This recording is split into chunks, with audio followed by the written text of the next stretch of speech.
Kaya nga sabi ko, this is a very, very good strategy. Kasi ang banat na nila dahil nag-declare, no? At ulit sasabihin ko, ang declaration hindi ibig sabihin sigurado kang tatakbo. Ang declaration ay nagsasabi ka ng ganyan dahil marami kang aayusin. Sa Estados Unidos, merong Presidential Exploratory Committee.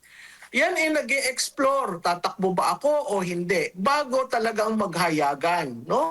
Itong ginawa ni Inday Sara, nag-declare siya ng intention niya na tatakbo, no? Hindi ibig sabihin niya na talagang tutuluyan, maghahanda. Kaya ako'y natutuwa dahil may 28 months. Ano ba ang traditional? Usually yan 18 months before election day. O edi may sobra akong 10 months para maayos ang kanyang planong tumakbo. Yan yung kay Vice Presidente, maayos niya, no?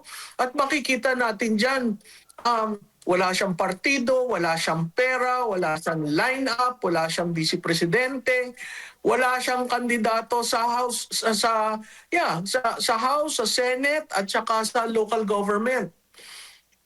Kailangan mo yan para sa presidential campaign, no? At dahil iba ang politika niya, mamimili at mamimili. Kanino ba ako tatayo? Sino ba ang dadalhin ko? May isa na nag-suggest itong agang ito, no? Na may sisterhood kami sa Davao. Pwede pa maging safe zone yan ni Inday Sara?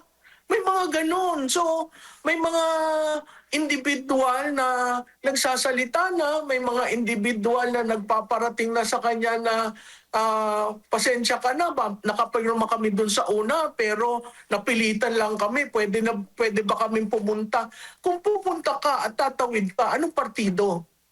Ito yung mga realities on the ground na kailangan maiayos. So napakahalaga na makonsolidate yung kanyang grupo, yung mga Duterte, at papalakas. Iba pa yung may additional dahil alam naman natin ang politika is additional. Whether you like it or not, it's additional.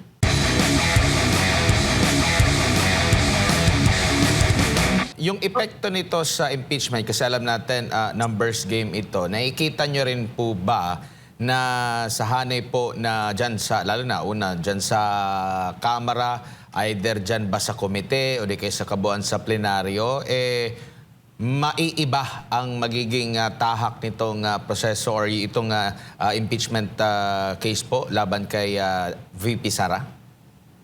Oo, maiiba yan. Saan ka naman nakakita? Ikaw ulit, ang mga politiko, very particular yan sa numero.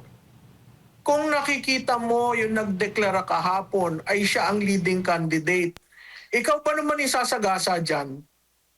Oo, hindi niya hawak ang COMELEC, yung mga traditional gatekeeper sa boto. Pero makita mo, pagbaba mo sa distrito mo, ang taong bayan nagsasalita at nagtatanong, hindi pa magbabago ang iyong boto dyan.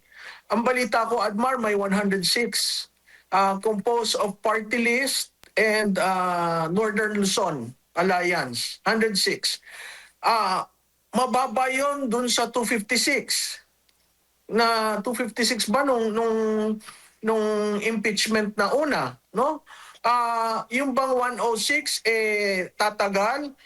Sa tingin ko hindi kasi marami pa mga bagay-bagay na ang tawag ko doon extraneous variables na makikita natin sa mga susunod na araw. At yung mga yan ay magpapatungkol sa isang proseso ng impeachment sa presidente na hindi nila inalaw mag-prosper. Diba? Ang dapat lang naman, form and substance. Yung evidence, bayaan mong pag-usapan. Sinarado ka agad nila. No? Kaya ako, ang appeal ko sa makabayan, huwag na kayong maglaro. Laro kayo ng laro. Ngayon, hindi nyo maintindihan kung paano kayo sasayaw sa inyong sinimulan. So, ang akin, itong impeachment, apat, hindi ibig sabihin pagdami ng impeachment charges, ganun na lamang ang kasalanan ni Vice Presidente kasi yun ang binubuo nila. Titingnan po natin ang katotohanan dyan sa mga charges na sinabi. At ang tingin ko, ang pinakadiin dyan ay yung confidential fund yan sina Grace Piatos, etc. Klarado naman ho yan kung bakit gustong malaman kung sino si Grace Piatos. Opo. At kayo po ba ay sumasang-ayon? Kasi in relation po dun sa issue ng impeachment din. Kasi nakapanayam kahapon ng media itong si Deputy Minority Leader Egay Erice at naitanong sa kanya kung sigurado ba na makakatakbo at ang sagot niya, itong si VP Sara at ang sagot niya, kapag na-convict daw si VP Sara dito sa impeachment, magagalit daw yung kanyang mga supporter which is sa mga survey nga, talagang mataas yung kanya nakukuhang grado, baka raw mag-gather pa ng public sympathy at kahit sinong Duterte ang lumaban ay manalo. Kayo po ba'y sumasang-ayon dito po, Prof? Alam mo, Admar, bilog ang bola. Hindi ako sumasang-ayon sa sinabi ni Congressman Erice, pero bilog ang bola. Hindi natin alam kung ano ang mangyayari sa mga susunod na araw. Ang definite ako, i-demolish nila si BP, at ang time frame nila, hindi nila mamadaliin, gagawin nilang 2 months na demolition. Kung titingnan mo yan, base sa kalendaryo ng Kongreso, napakahirap gawin. Kasi meron silang recess sa Marso, babalik sila ng Abril, magre-recess uli sila, tapos end na ng sinidye, no? Kung ang focus na lang nila ay impeachment at wala nang anti-dynasty, wala na ang lifting ng travel tax, wala na yung mga sinasabi ni Mr. Marcos na pagagaanin ang buhay ng Pilipino, ay yan ang bantayan nila kasi dyan magagalit ang tao. Hindi na kay Inday Sara kasi galit na sila sa ginawa sa kanya at sa tatay niya. Pero yung appeasement na sinasabi na gagawin nitong administrasyon na ito, at sinabi na rin niya ni Congressman Sandro Marcos, no? Paano ang legislative nila? Lahat na lang nakapokus sa impeachment. Tama si Vice Presidente na ito ay isang personal na demolition job sa kanya. Hindi accountability. Kasi kung accountability yan, 125 plus 500 versus 1.5 trillion, hindi ko maintindihan yung mga bumabatikos kay Vice Presidente, mas binibigyan nila ng tuon yun. Kundi kung accountability, di sumunod kayo sa COA. Kaya nga ang parati kong sinasabi, kahit sa show ninyo, ibahin nyo yung joint resolution sa Confidential and Intelligence Fund. Kasi hanggat yan ang batas, susunod at susunod ang mga liderato patungkol sa Confidential Fund. Opo. Nakikita nyo rin po ba, Prof, no, speaking of demolition din, yung posibilidad naman na hindi na basta-basta may babanat dito na iba pang mga grupo or yung mga kilala lang natin na mga grupo o paksyon ang babanat sa kanya dahil baka sasabihin na, ay, politika lang yan kasi nagpahayag na siya ng pagtakbo sa pagka-presidente. Mismo, Admar. Kaya nga sabi ko, this is a very, very good strategy. Kasi ang banat na nila dahil nag-declare, no?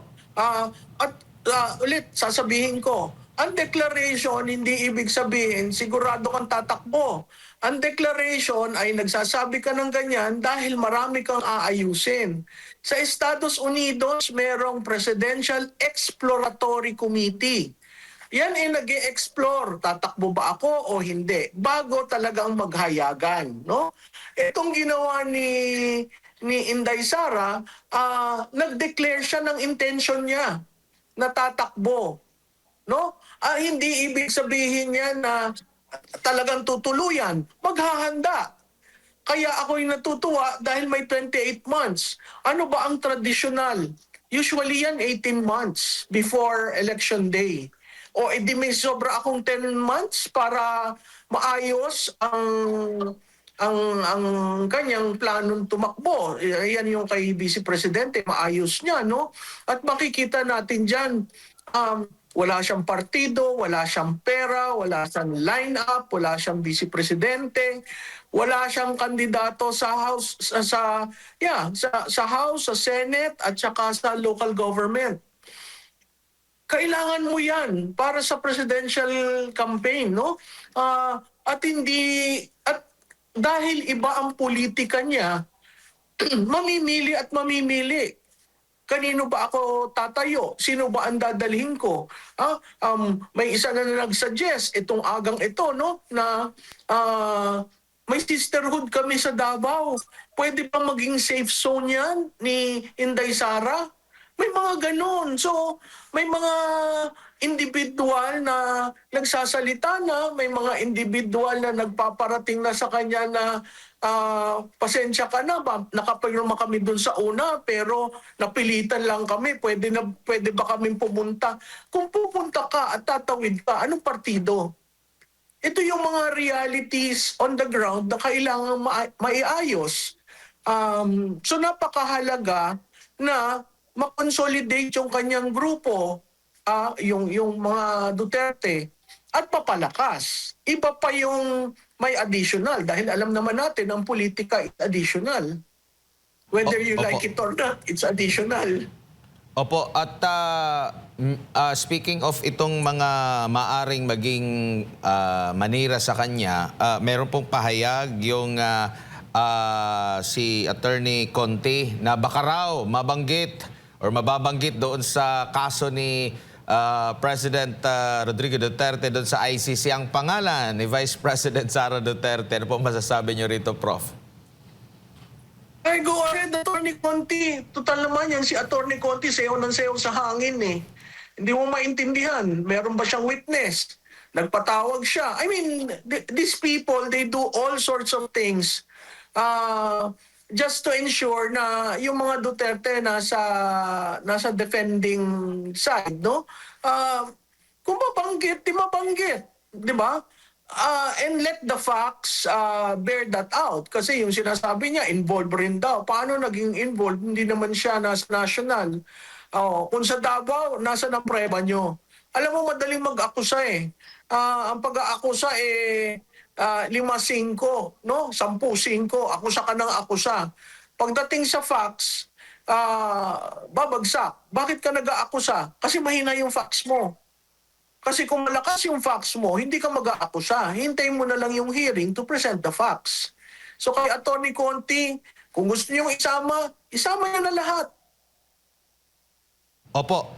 Dito naman po sa mga posibleng dadami pa ba yung magsasalita laban dito sa kasulukuyang pamumuno po, Prof, after nitong deklarasyon po ni Vice President Sara Duterte? Kasi nakita naman natin yung mga nagsasalita, lalo na pag sa government po, alam natin yung nangyayari sa kanila. Yung mga mensahero mismo, yung inaatake, hindi yung mga argumento, mga sinasabi pong mga aligasyon. Prof?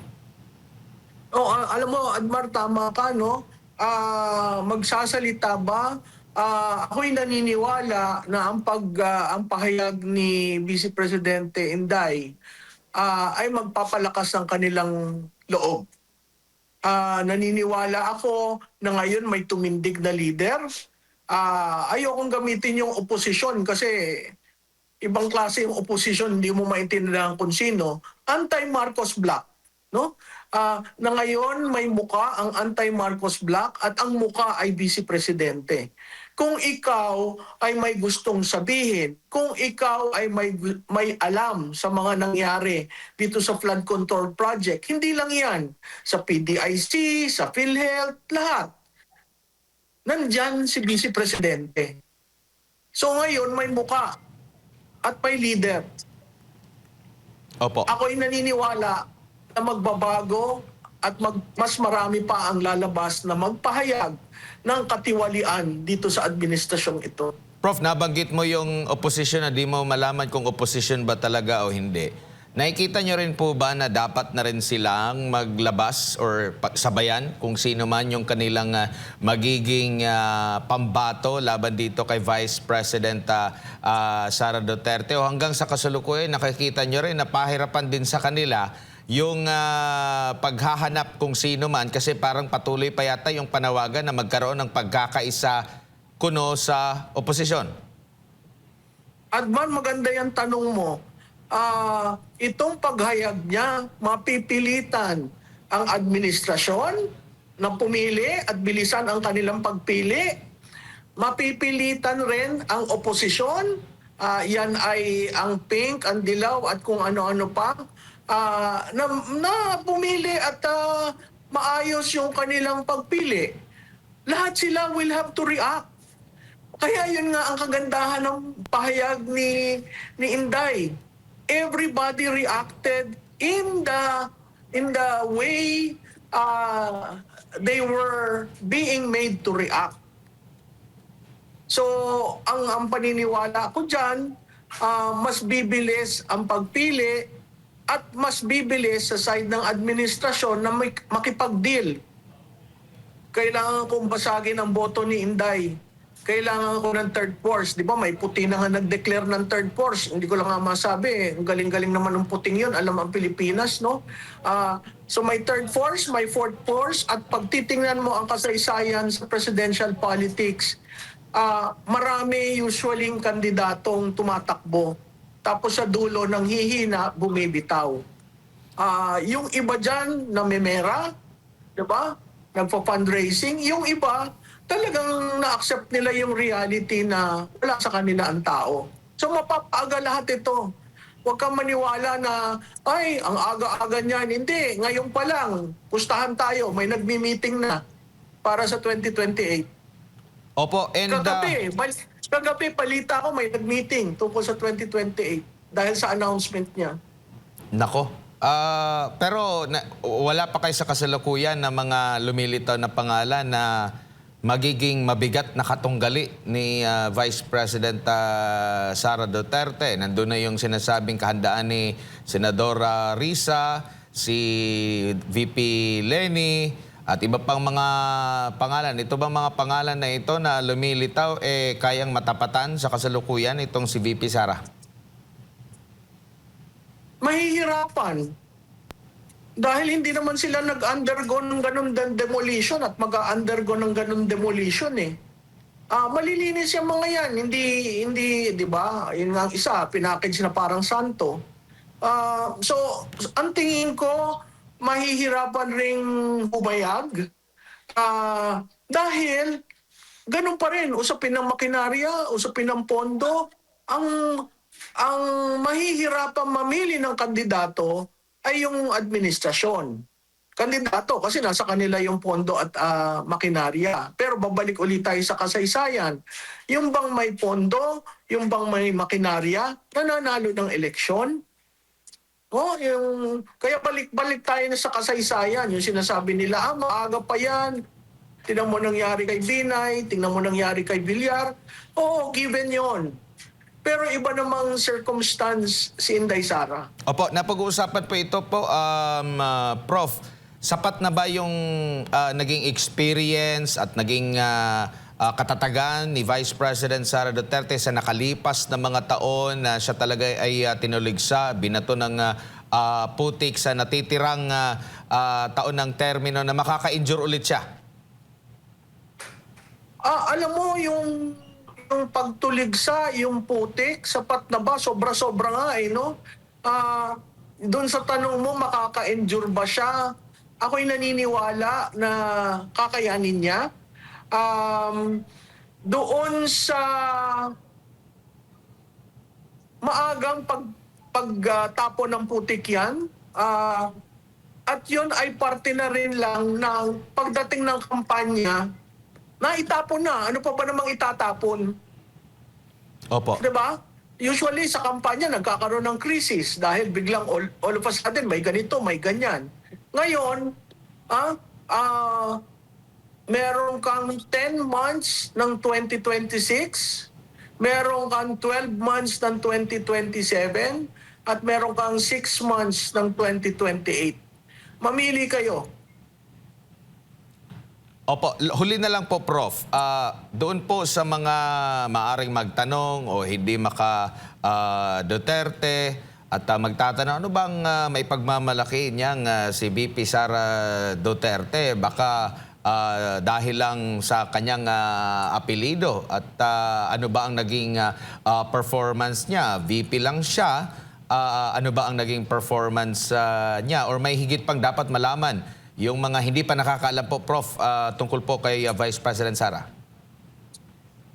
Well, Admar, kailangan lamang na ulitin kung ano yung programang ginawa niya sa DepEd.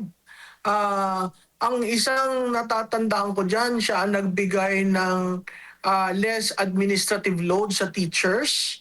Nagbigay siya ng 30-day vacation sa DepEd dyan, no? Napuntahan niya ang last mile schools at nasa ayos niya yan. Sa pagiging vice-presidente, kahit lumiit yung pondo niya, ano ang tumatak sa akin? Pag may bagyo, nandun siya. Bagyo, lindol, pag-sink ng vapor, nandun siya. Sama siya sa taong bayan. Pag may namatay na sundalo, pumupunta siya doon. Bakit? Kasi isa siyang reservist at mahalaga sa kanya ang seguridad. So kung sasabihin mo, wala namang nagawa yan, vice-presidente lang. Alam po nyo, ang role ng vice-presidente ay spare tire. Nandun sa tao, sa katauhan ng vice-presidente, kung paano niya gagawing meaningful at effective ang kanyang tungkulin. Hindi siya tumigil. Hindi siya nalugmok nung siya'y dinemolish at dinedemolish. Bagkus, pumupunta siya sa taong bayan.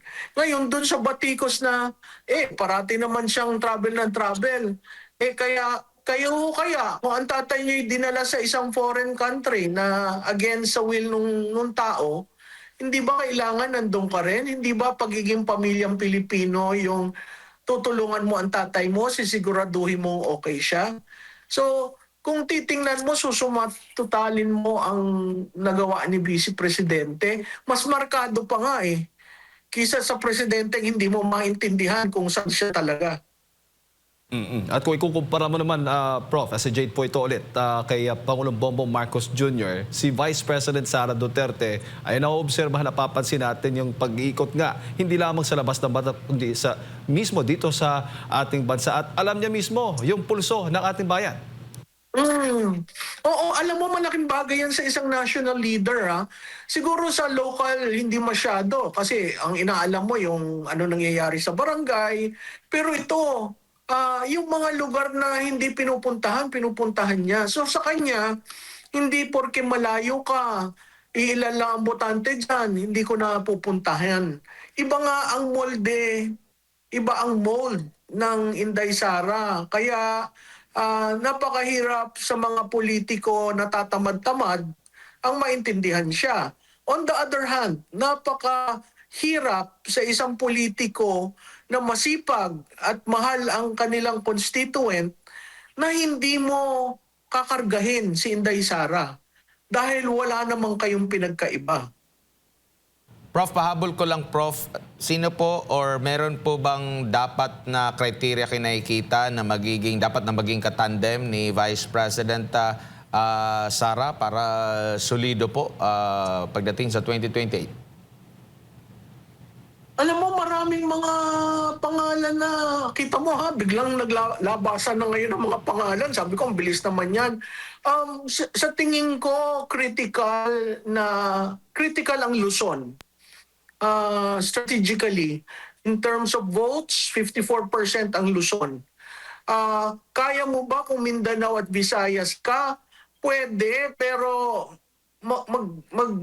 sisikuhan pa kayo sa Visayas. Central Visayas pwede. So siguro kailangan yung magiging vice presidente niya, kino-complement siya. May bata si Inday, siguro yung vice presidente pwedeng mas may experience sa kanya. May sariling natural group. Uh, um, taga Luzon. Mahalaga ang Luzon. Yung pagpili na yan ay critical kasi mawawala sa usapan ang Northern Luzon. Northern Luzon ba? Hindi naman. Malaki ang Region 3 at Region 4A. So ang NCR malaki rin. So tingnan natin, meron nagflo-float na babae sa babae. Ako, naniniwala ako na medyo mahihirapan dahil hindi handa ang Pilipino sa dalawang babae na mamuno. Pero kung yan ay dadalhin ng tao, why not? No, nasa tao naman kasi talaga kung sino yung magugustuhan nila. Ang malaking bagay diyan, naintindi nga nila si Inday Sara nung bumaba at mag-vice presidente na lang. Sa tingin ko maiintindihan nila kung sino ang manunumbrahan ni Vice President, kung sino ang kanyang magiging katandem. May nilabas po na pahayag ang Pangulong Rodrigo Duterte po, Prof, no? For sure, nabasa nyo na po ito. Marami din ang naging emosyonal nung mabasa nila itong pahayag ng Pangulo. Sa tingin nyo po, anong nakikita nyo pong epekto rin dito, lalo na't sa pagtakbo ni Vice President Sara Duterte kung meron man po? Well, alam mo, Admar, very emotional yung sinabi niyang hindi na siya a-attend sa confirmation ng kanyang charges, no? Unang-una doon yung kine-question niya ang jurisdiction. At ang dulo, mahal niya ang Pilipinas. Sa tingin ko, napakahalaga yon. Dahil makikita mo na hanggang ngayon, iniisip niya ang bansa. At makikita mo na hanggang ngayon, kung nandun siya dahil sa extrajudicial killing na sinabi rin niya dyan sa sinabi niya na wala siyang ginawang ganon at parte ng programa, makikita mo na ang Duterte gagawin ang kailangan masaayos lang ang bansa. So, yung paglabas niyan, nagulat ako, nung binasa ko, naging emotional ako, paulit-ulit kong binasa, uulitin ko, no, hindi siya ang kandidato ko ng 2016. So, makikita mo na hanggang ngayon, ikaw rendition na, ang iniisip mo pa rin yung bansa mo. So, malaking bagay yon dahil nasubukan na ng taong bayan si President Rodi ng 6 na taon. Ito pa yung ginante ng isang Marcos. So, may kabuuan yung mga yan. At sa tingin ko, pagdating ng 2028, makikita natin overwhelmingly ang impact ng mga ginagawa nila.